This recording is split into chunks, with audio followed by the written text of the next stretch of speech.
क्या आप भी ये सोचते हो कि वॉर 2 की हाइप में गिरावट आई है? क्योंकि जब से टीजर ड्रॉप हुआ है वीएफएक्स और सीजीआई को लेकर फिल्म का क्रिटिसिज्म रुक ही नहीं रहा था।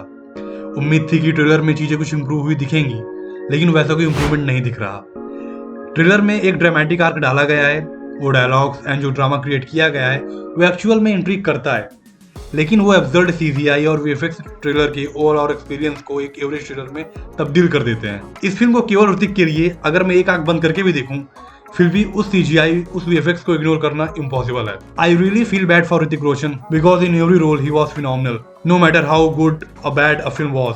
बट हर बार उस बंदे का पोटेंशियल वेस्ट किया जा रहा है।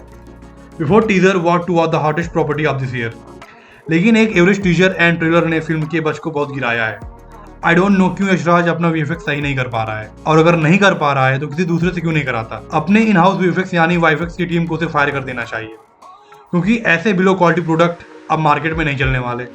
स्पाई-वर्स की सारी फिल्मों में वीएफएक्स चलता है, क्वालिटी वाला है। एक था टाइगर, वॉर, पठान, टाइगर जिंदा है, इन सारी फिल्मों का वीएफएक्स फ्लॉलेस नहीं था, सब में कुछ ना कुछ कमियां थी। वॉर 2 ट्रेलर में भी ऐसा ही है। Apart from Hrithik short scene, सारे एक्शन ब्लॉक्स बहुत ऑड लग रहे हैं। उनमें भर भर के क्रोमा चीख रहा है, सब कुछ डिजिटली इनहैंस दिख रहा है। जूनियर एनटीआर का bare body shot, I mean क्या था वो? आई थिंक बॉडी नहीं थी तो नहीं दिखाना था, और अगर चाहिए थी तो अपने एक्टर से कमिटमेंट मांगनी थी। Because I think during war 2 junior NTR was also shooting for his next with Prashanth Neel. Film की रिलीज के लिए इतनी जल्दी क्या थी? If they decided to come to Christmas और नेक्स्ट ईयर तब भी कोई प्रॉब्लम नहीं थी। इतना हाई ऑक्टेन न जाकर अगर एक्शन को ग्राउंडेड भी रखते तब भी चीजें सही हो सकती थी, लेकिन एक सेट पैटर्न पर ही टिके रहना इस फिल्म को नुकसान पहुंचा रहा है।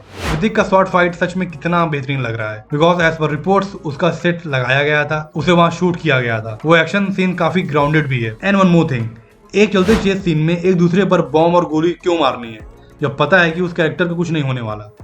इफ यू रिमेंबर पठान के आइस चेस सीन में जिम पठान पर कितने बॉम्ब मारता है, लेकिन अपना पठान मियाँ आराम से उन सारे एक्सप्लोजन से बच जाता है।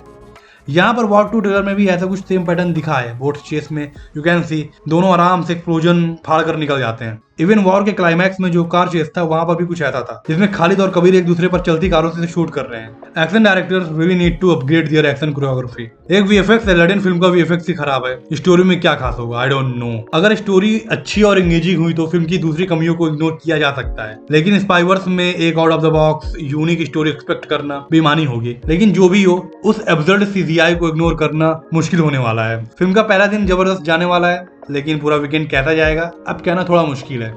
मे भी जूनियर एनटीआर और ऋतिक का डांस फेस ऑफ फिल्म को फिर से एलिवेट कर दे, लेकिन वो भी कहीं अंडरवेलमिंग ना निकल जाए, क्योंकि अभी तक सारे के सारे promotion assets mid to average quality के रहे हैं, from poster to teaser to trailer. The good thing about trailer is के डायलॉग। ट्रेलर पीओवी से फिल्म थोड़ा डार्क पाथ में जाने वाली है, जैसा टाइगर 3 के पोस्ट क्रेडिट सीन में दिखा था, कुछ वैसा ही इसमें दिख रहा है। ट्रेलर से फिल्म की स्टोरी प्रेडिक्ट करना थोड़ा मुश्किल है। दोनों लीडिंग हीरोज के बीच क्या कॉन्फ्लिक्ट है ये जानना इंटरेस्टिंग हो रहेगा, लेकिन again I would say when you casted someone like Hrithik and NTR in a movie, VFX can't be like this. And that is my opinion about War 2 and its hype. Guys, I hope you like it, and if you like it, please subscribe it.